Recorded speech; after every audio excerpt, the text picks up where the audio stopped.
नमस्कार, आप देख रहे हैं खबर प्रयागराज से असबाब हिंदुस्तान की। उत्तर प्रदेश प्रयागराज जिला अधिवक्ता संघ इलाहाबाद 2023-24 के चुनाव में पहली सांस अधिवक्ता हित, अंतिम सांस अधिवक्ता हित हेतु लेने वाले अध्यक्ष पद प्रत्याशी एवं पूर्व मंत्री जिला अधिवक्ता संघ प्रयागराज राकेश कुमार दुबे चुनाव मैदान में अधिवक्ताओं की संपूर्ण समस्याओं को दूर करना चाहते हैं।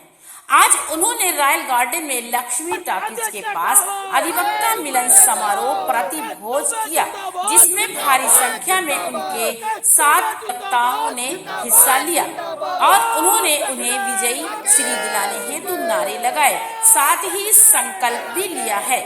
एक वार्ता में राकेश कुमार दुबे ने कहा, साफ सफाई व एक हॉस्पिटल की व्यवस्था सर्वप्रथम कराएंगे।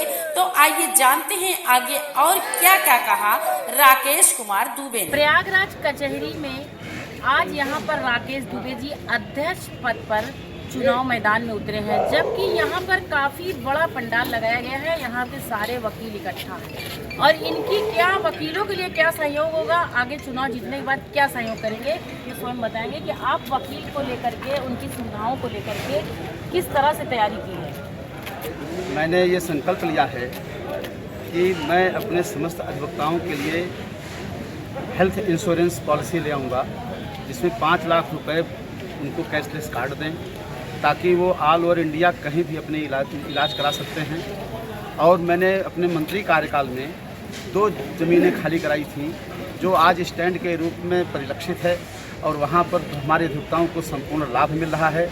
सारी गाड़ियाँ उनकी वहाँ खड़ी होती हैं। लगभग 3 बीघा ज़मीन मैंने खाली कराया, 5 बीघे ज़मीन मैंने और खाली कराया है अपने बार एसोसिएशन के पश्चिम की तरफ, जो डेयरी उद्योग के लिए आरक्षित थी, लेकिन तत्कालीन डीएम के माध्यम से मैंने लड़ करके उसको ज़मीन को आरक्षित किया। वहाँ पे अधिवक्ताओं के लिए मल्टी स्टोरेज जो है चैम्बर बनाऊंगा, और जो यहाँ वाहन स्टैंड की ज़मीन खाली कराया था, इसको भी अपने कार्यकाल में मल्टी स्टोरेज जो है मैं वाहन स्टैंड बनाऊंगा। और 1 स्टोरी पर जो है अधिवक्ताओं के लिए हॉस्पिटल की व्यवस्था करेंगे, लगभग 10 बेड, ताकि किसी प्रकार की कोई इमरजेंसी हो। इसी कचहरी परिसर में वरिष्ठ पुलिस अधीक्षक के ठीक सामने एक वाहन स्टैंड की स्थापना मैंने अपने मंत्री कार्यकाल में कराया था। उसी जगह पे मैं ये अधिवक्ताओं को व्यवस्था दूंगा। तत्काल अगर कोई बीमार होता है तो तुरंत भर्ती कराओ, हाँ बिल्कुल, तुरंत इलाज कराओ। सारे इमरजेंसी सुविधाएं उपलब्ध। कुछ जगह ऐसी है जहाँ पे अभी भी 3 सेट पड़े हुए हैं और वहाँ पंखे भी सही नहीं उन्हीं और वहाँ की जमीनें खराब है, गंदगी रहती है, वहाँ कोई भी सफाई कर्मी नहीं आता। जब ये होना चाहिए कि पर डे वहाँ सफाई कराने के लिए, आज तक मैंने नहीं देखा कि कभी भी यहाँ पे कोई भी कर्मचारी आकर के, सफाई कर्मी आकर के वहाँ सफाई करे। बिल्कुल, बहुत काफी दिन तक पड़ा रहता है, जबकि देख रहे इस कदर के बीमारियाँ फैल रही हैं। बिल्कुल अब तो होना ही चाहिए। बिल्कुल, क्या आपका सोच रखते हैं? बिल्कुल, आपका कथन सत्य है। मैं इससे बहुत ही पीड़ित और बहुत ही मार्मिक रूप से कष्टित हूँ।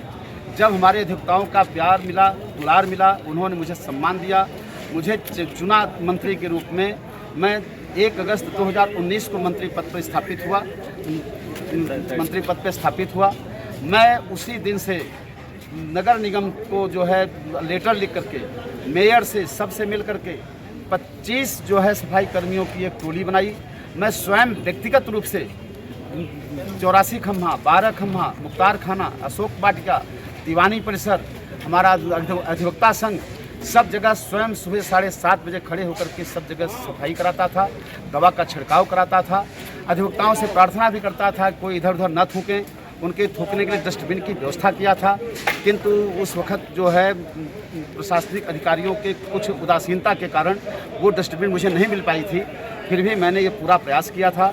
कोरोना काल भी मेरे समय में आया। उस कोरोना काल में मैं कंटिन्यूअस अपने बच्चों को, बाल बच्चों का बिना ध्यान दिए, परिवार का बिना ध्यान दिए, मैं पूरी तरह से अधिवक्ताओं के लिए घर घर जाकर के उनकी रक्षा करने का काम किया। और उनको जो है दवा का छिड़काव से लेकर के सारी सुविधाएं जो हमारी यथा सामर्थ्य थी, मैंने उसको उनको दिलाने का, उनको करने का मैंने काम किया। मेरे आने के बाद से 2 कार्यकाल आया। आज दुर्दशा ऐसी है कि चारों तरफ नालियाँ बजा रही हैं, मक्खियाँ भनभना रही हैं, चारों तरफ कूड़े पड़े हुए हैं, कहीं सफाई नहीं हो रही है। इन्हीं सब कमियों की वजह से, इन्हीं सब पीड़ाओं को लेकर के मैं अधिवक्ताओं के पास समाज में आया हूँ। पुनः अगर वो मुझे प्यार सम्मान देते हैं तो मैं एक ऐसी स्थायी प्रबंध बनाऊंगा कि कोई भी कार्यकारिणी आती रहे लेकिन सफाई की व्यवस्था चुस्त दुरुस्त सदैव बनी रहे, इसी कामना के साथ मैं पूरा सतत संकल्पशील हूँ। आपके लिए समस्त अधिवक्ता एक ही जैसे है? क्योंकि हम देखते हैं कोई बेचारे गरीब टाइप के हैं तो उनको झोपड़ी पट्टा दे दिया गया, नहीं, किसी को रूम मिल गया। हम कहते हैं सबको बराबर हो, छोटा ही सही। मैंने इसी पीड़ा को लेकर के मंत्री चुनाव लड़ा था और उसका जो है साकार मूर्त स्वरूप दिया, मैंने स्टैंड दिया।